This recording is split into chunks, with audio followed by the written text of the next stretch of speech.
दोस्तों, दुनिया का सबसे मुश्किल मुल्क जिसे चलाना किसी तूफान में कश्ती चलाने जैसा है। सोचिए, अगर आपको एक ऐसे मुल्क का लीडर बनाया जाए जहां 17,000 से ज़्यादा जजीरे हों, हर जगह अलग अलग ज़ुबान बोली जाए और कोई भी वोल्केनो किसी भी वक्त फट सकता हो, तो क्या आप उस मुल्क को चला सकेंगे? ये सिर्फ एक मुल्क नहीं, एक जिगसॉ पजल है जिसमें हर टुकड़ा अलग है। वेलकम टू इंडोनेशिया, दुनिया का सबसे खूबसूरत और सबसे कॉम्प्लेक्स मुल्क। राज टीवी के सफर में एक और कदम। चलिए शुरू करते हैं आज की कहानी मेरी जुबानी। दोस्तों, इंडोनेशिया जहां लश ग्रीन जंगलात हैं, समंदर के नीले पानी हैं और आग उगलते वोल्केनोज भी, ये मुल्क 17,000 से ज्यादा आइलैंड्स पर मुश्तमिल है और इस पर रहते हैं 27 करोड़ से ज्यादा लोग। वो लोग जिनकी जुबान अलग है, जिनके कल्चर अलग हैं और जिनके बिलीफ सिस्टम भी अलग है। लेकिन सवाल ये है कि इतने मुख्तलिफ लोगों को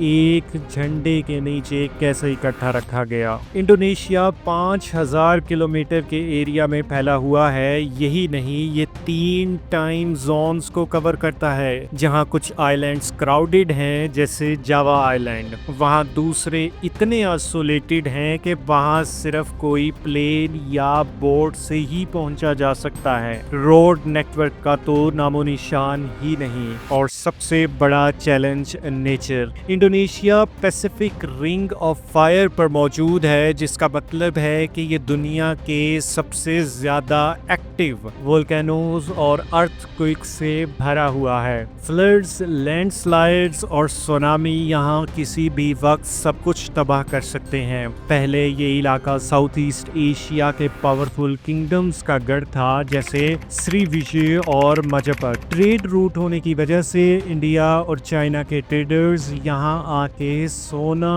और आइडियाज को एक्सचेंज करते थे। फिर 15th सेंचुरी में आए पुर्तगीज, उनके बाद डच आए और 300 साल तक पूरे इंडोनेशिया को अपनी कॉलोनी बना के रखा। ये दौर एक्सप्लॉयटेशन, लेबर अब्यूज और रेजिस्टेंस का था और डच के बाद जापान ने इंडोनेशिया को अपने कब्जे में ले लिया। 1945 में जापान की शिकस्त के बाद इंडोनेशिया ने आज़ादी का ऐलान किया, लेकिन डच फिर से वापस आए इंडोनेशिया पर कब्जा करने के लिए और फिर एक जंग शुरू हो गई इंडोनेशिया और डच के बीच में, जिसको नाम दिया गया दी इंडोनेशियन नेशनल रेवोल्यूशन। 4 साल की कुर्बानियों के बाद 1949 में इंडोनेशिया ने असल आज़ादी हासिल की, लेकिन यहाँ तक आना आसान था, आगे का रास्ता और भी मुश्किल होने वाला था। इतने ज़्यादा आइलैंड्स, इतनी ज़्यादा ज़ुबानें, इतनी ज़्यादा कौमें,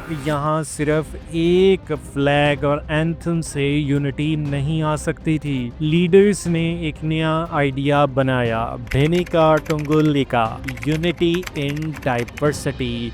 ये नारा इंट्रोड्यूस करवाया गया। एक न्यूट्रल और आसान जुबान भाषा इंडोनेशिया को नेशनल लैंग्वेज बनाया गया। इंफ्रास्ट्रक्चर बनाया गया और कैपिटल जकार्ता सेंट्रल हब। कहते हैं कि जकार्ता अब डूब रहा है। लिटरली इसी वजह से एक नया कैपिटल सिटी नुसांतरा बनाया जा रहा है। Tsunami, volcanoes, floods, ethnic violence, cyber gaps, ये सब इंडोनेशिया के लिए रोज के चैलेंजेस हैं। दोस्तों, कुछ रीजन्स जैसे आचे और पापुआ अभी भी अलग होने की कोशिश करते रहते हैं इंडोनेशिया से। इंडोनेशिया दुनिया के सबसे खूबसूरत मुल्कों में से एक है, लेकिन इसे चलाना दुनिया का सबसे मुश्किल काम भी है। ये सिर्फ एक मुल्क नहीं, ये एक नेचर, हिस्ट्री और डाइवर्सिटी का एक्सपेरिमेंट है और अब तक के लिए ये एक्सपेरिमेंट काफी सक्सेसफुल भी रहा है। सोचिए, अगर आपको इंडोनेशिया